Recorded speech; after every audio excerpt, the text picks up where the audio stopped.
brief outline of folk music of India. लोक धर्म शब्द का अर्थ लोक का धर्म। लोक के अंतर्गत भूमि, उस भूमि पर रहने वाले जन समुदाय या प्रजा एवं उस जन समुदाय की संस्कृति अथवा आचार विचार एवं परंपराओं आदि का परिचय मिलता है। भूमि, जन और संस्कृति इस त्रिकोण के भीतर जितना भी जीवन का विस्तार है वही लोक है। लोक और संस्कृति हमेशा जुड़े हुए हैं।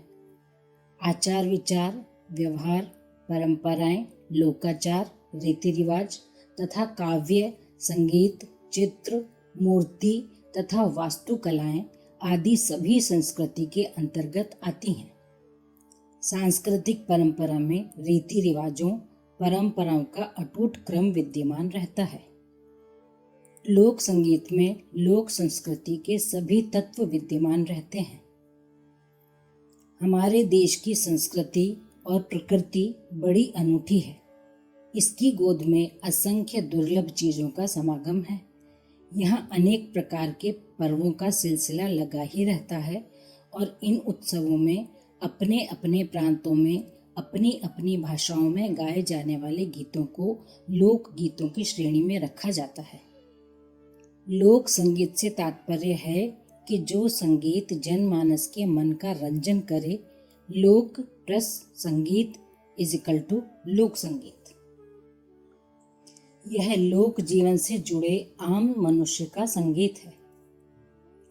लोक गीतों के माध्यम से व्यक्ति अपने मन के अनछुए भावों की अभिव्यक्ति करने में सक्षम होता है। वह अभिव्यक्ति खुशी, व्यथा, विस्मय, आह्लाद यानी मस्ती, भक्ति और वात्सल्य किसी भी रूप में हो सकता है। इन गीतों के माध्यम से संपूर्ण भारतवर्ष के निवासी अपने अपने भावों, विचारों का आदान प्रदान काफी समय से करते आए हैं। इन लोकगीतों को किसी भी जगह गाया जा सकता है। गाने के साथ नाच भी काफी पुरानी प्रथा है।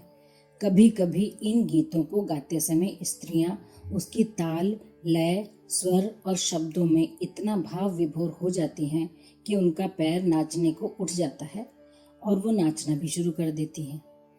इनके ये गीत पारंपरिक होते हैं जो अन्य जगहों पर गाए जाने वाले गीतों की अपेक्षा काफी भिन्न होते हैं।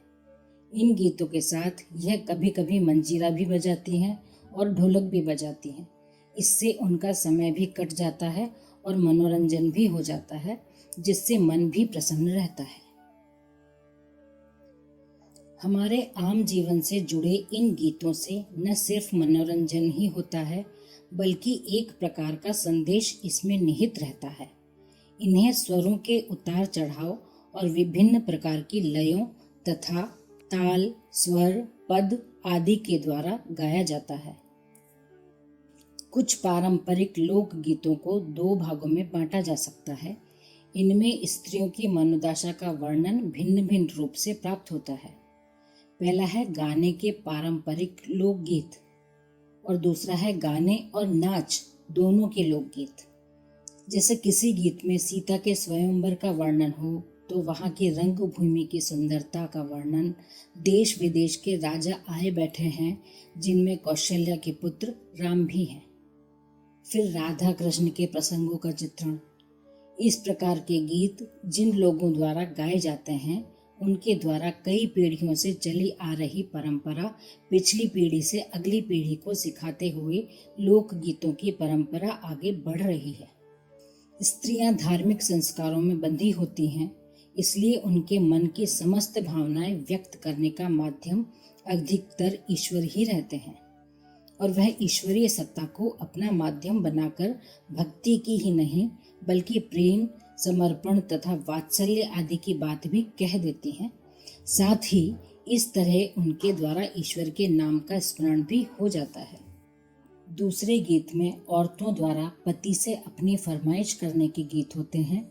इस प्रकार के गीत राजस्थान, हरियाणा, पंजाब आदि में गाए जाते हैं और इनके ऊपर नृत्य भी किया जाता है, जिनको फिल्मों में भी यूज़ किया है। जैसे मैं ससुराल नहीं जाऊंगी, डोली रख दो कहारों, मुझे 9 लाखा मंगा दे रे, पैरों पे बन्नी बन्नी सी झगड़ी, दूसरा ढूंढो ढूंढो रे साजना। इस तरह के गीत। लोकगीत भावनाओं को शब्दों में प्रकट करने का माध्यम है, अतः यह सहज ही पद प्रधान होते हैं।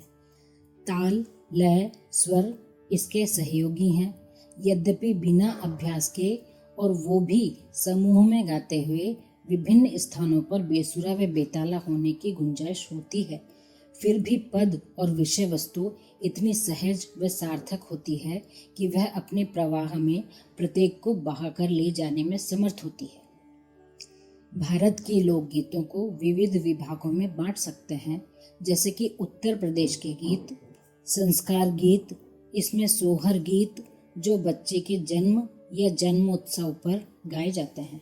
छठी गीत बच्चा 6 दिन का होता है तब गाए जाते हैं।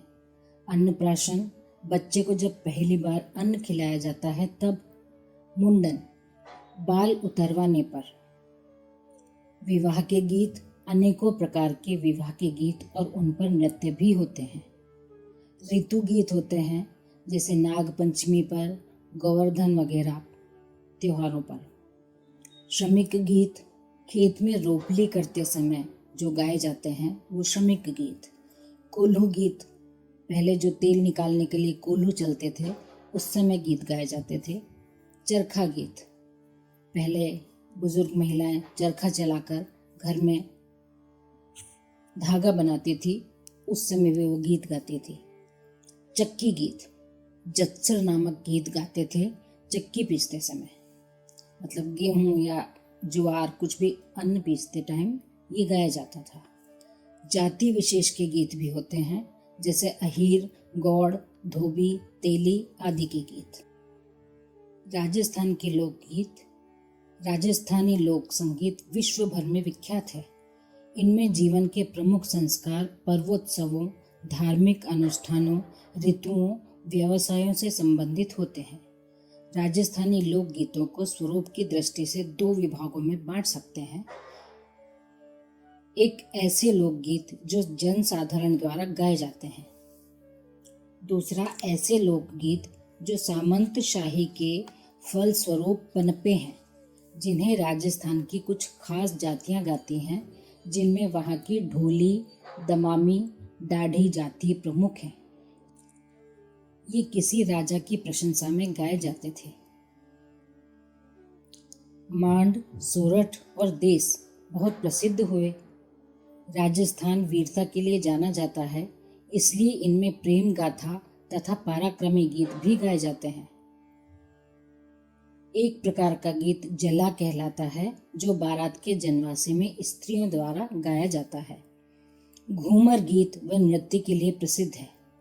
बिछुआ नृत्य भी राजस्थान में किया जाता है। अग्नि नृत्य भी राजस्थान की पहचान है। कालबेलिया नृत्य राजस्थान का है। राजस्थान के गीत सांझा, मांड, लूबर या घूमर, बींदली, गोरबंद, पनिहारी, पीपली, भूमल, कसुमा, केवड़ो, घुघरी, कुंजा, लालई, पटेलिया आदि। इसके अतिरिक्त हरियाणा भी लोकगीतों व लोक नृत्यों के लिए प्रसिद्ध है।